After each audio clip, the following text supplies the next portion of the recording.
it water with the sheep in the box? Hey there, just a quick video today. I wanted to briefly talk, but not necessarily make a whole video essay, about something I've been noticing more and more on YouTube, political YouTube especially, and right-wing political YouTube specifically. And that's that people who sound like me, who have a relatively regionless British accent, tend to get taken more seriously, and our ideas tend to be respected more because of our accent, and I kind of hate this. Now obviously, being someone who makes political videos online with a British accent, obviously I benefit from this to a degree, and it will be pointless to deny that of the big four breadtubers, 3 are British men, but it's really quite frustrating to me because it sometimes feels like I may not get taken as seriously if I had a different accent, and I like to think that people come here for my ideas, not my voice. This has taken a step further in some cases, as we'll get into in a moment, and the idea of the upper class English gentleman speaking to the commoners is really quite popular on some parts of the internet, and by all accounts, this aesthetic is lapped up by the more right-wing elements online, and in many ways appears to make their often extreme views seem more palatable to an American audience. Take Sargon of Akkad, for example, a clown of a man who has some genuinely unhinged opinions and once tried to argue that the Epic of Gilgamesh could be explained through the medium of incel memes.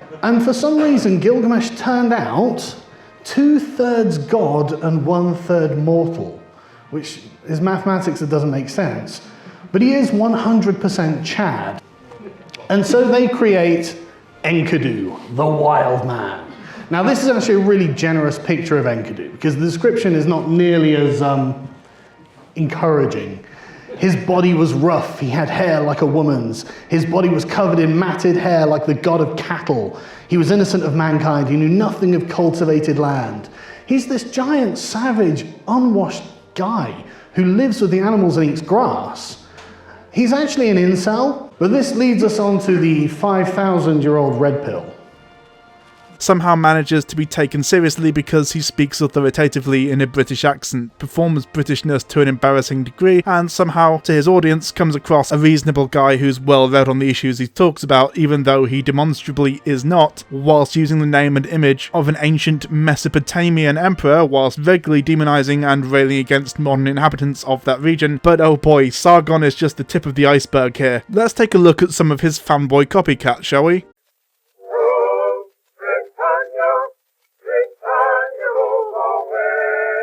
This is the Britisher. The Britisher is a fascist who desires order over justice, describes a professor of African studies like this. Only this Saturday, the BBC interviewed a black US professor live on television whose name I missed. She was of course a professor of African studies, looked as though she hailed straight from Wakanda, and spoke of predatory policing and the need for reparations. Refers to Black Lives Matter protests as a mob and demands swift, violent order to be enacted by the state. The Britisher is also incredibly pretentious. Probably the best illustration of these dual tendencies is his channel trailer, which merges his pretension and his racism in an honestly hilarious way. So I'm not really going to be discussing the actual monologue here, because basically it's his way of saying, haha, the left are dumb, lol, but all this shit is being said whilst in the background he slowly pans across a painting of redcoats slaughtering black people, innocent natives, whilst attempting to colonize, take their land, enslave their people, steal their valuables, and then leave them unable to recover. Welcome, weary traveller of the internet, to the Cyber Pass. Up here where the air is thin. We look down from here, atop these inhospitable heights, where hostile winds howl interminably, and we see to one side fertile plains and lush valleys, tended by civilization and the accumulation of knowledge and wisdom since ancient times. Yet to the other side we observe the barren wasteland of irrationality, emotive screeching, and the hatred and bigotry of dogma. This painting in particular is called The Defense of Rorke's Drift by Alphonse de Neuville, 19th century French academic painter, and the event depicted here is the Battle of Rorke's Drift, which was a particularly brutal engagement in the Anglo-Zulu War, which, just a reminder, was a war in which the British were invading, abusing, murdering, pillaging and raping the indigenous Zulu people, during which just over 150 British and colonial troops defended the station, which was called Kwajimu in the Zulu language, but of course, as the British won the war, it's now widely known as the outpost originally set setup by a white guy against attacks by 3,000 to 4,000 Zulu warriors. In the end, by some estimates, over 500 Zulu warriors were killed in the battle and just 17 British soldiers. And this is the background this guy chooses to showcase whilst waffling on about some pretentious metaphor for his superiority over the left, or the barren wasteland of irrationality or some shit. He definitely doesn't hate the blacks though, even if they look like they come from Wakanda or whatever, because it's his gimmick, you see. He's a redcoat and he's an empire apologist. Haha, what a funny joke! But also these blacks are causing disruption, so the government should suppress them with as much force as necessary, and also they should know their fucking place.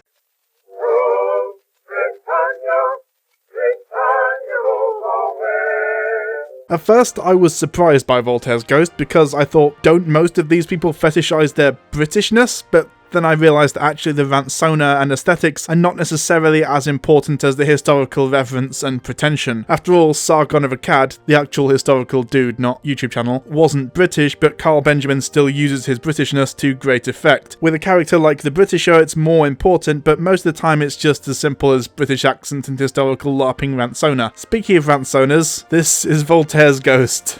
Yes, I know, I'm being serious. This is actually what his rant sona looks like, and it's as bad as the parody one I use, and that one actually has a stock image watermark on it. Deliberately, I didn't do that accidentally, by the way. This is how Voltaire's Ghosts video about Edward Colston, the slave trader whose statue got torn down and chucked into Bristol Harbour recently, begins. Edward Colston was a 17th century merchant, politician, and philanthropist. He built schools, hospitals, and poorhouses in the city of Bristol, West England, with wealth generated from money lending, investments in wine, sherry, cloth, and as deputy governor of the Royal African Company, which, in addition to trading gold, silver, and ivory, trafficked slaves and the products of slave labour, such as sugar, to the British colonies in the Caribbean. They built a statue as a celebration of philanthropy, really, erected it in Bristol city centre, and there it stood until last Sunday, when a group of... I don't know how to describe them. I mean, I want to be fair, but what's the PC term for cunts? Let me know in the comments. Toppled the thing and dumped it in Bristol Harbour. You see what I'm talking about here? The British accent, the hiding behind a famous historical figure, the LARPing, etc. kind of gives enough distance and enough respectability to disgusting, heinous views to somehow not immediately put someone off or cause immediate backlash, even though the person saying this shit is still just some racist loser LARPing as an 18th century philosopher, not anyone who actually knows what they're talking about, or indeed a real 18th century philosopher, or I guess the ghost of one.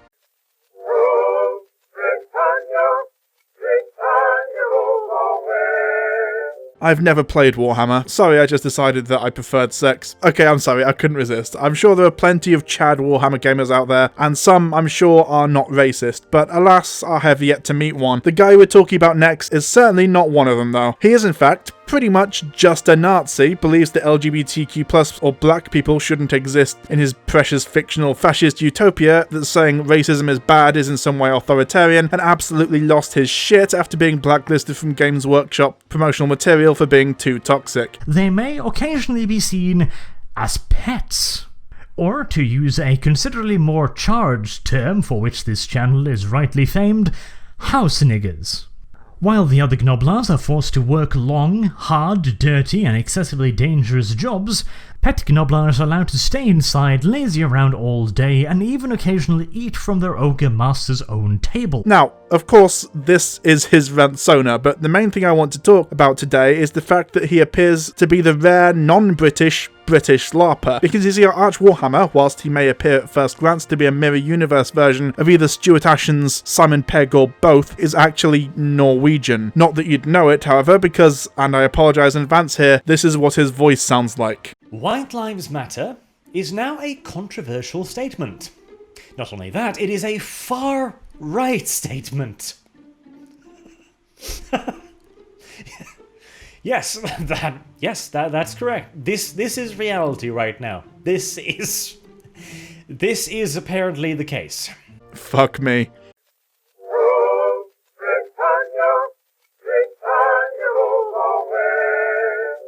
I don't know what to say really, beyond being utterly bewildered that of all people to copy, why fucking Carl Benjamin? It seems very strange to me, but then again, I'm not the target audience and I'm not really all that familiar with that community or area of the internet. I suppose the main takeaway here should be to look beyond aesthetics and to really critically think about the things being said. It's very easy to just take something someone says in a YouTube video at face value if they seem like they know what they're talking about. Flash up some clever graphic and speak authoritatively about a subject. Usually most people don't bother to check. PragerU is the master of this, but take me, for example. I fuck up, make mistakes, etc. all the time, and usually I'll own up to it or acknowledge it in the comments, or if enough is wrong, I just unlist the video. But most people just don't bother checking, and that's terrifying to me, because it implies that if I wanted, I could willfully mislead people into believing a bunch of lies, because I sound like I know what I'm talking about and I have a British accent. I don't, of course. In fact, usually I do everything I can to extensively source all my videos and acknowledge any mistakes I make, but I'm actually trying to be informative and convey my points and arguments as truthfully and accurately as possible. Shit like this is what happens when you don't, or when you deliberately try to mislead an audience. I was quite surprised to learn that in fact Magic the Gathering, the trading card game, was actually a vehicle for massive amounts of racism and had been keeping black people down. Now, like you can imagine, I've seen plenty of black people playing Magic the Gathering. I had no idea that they were essentially on a plantation for this card game. Oh dear, I seem to have spotted a cunt. Good day.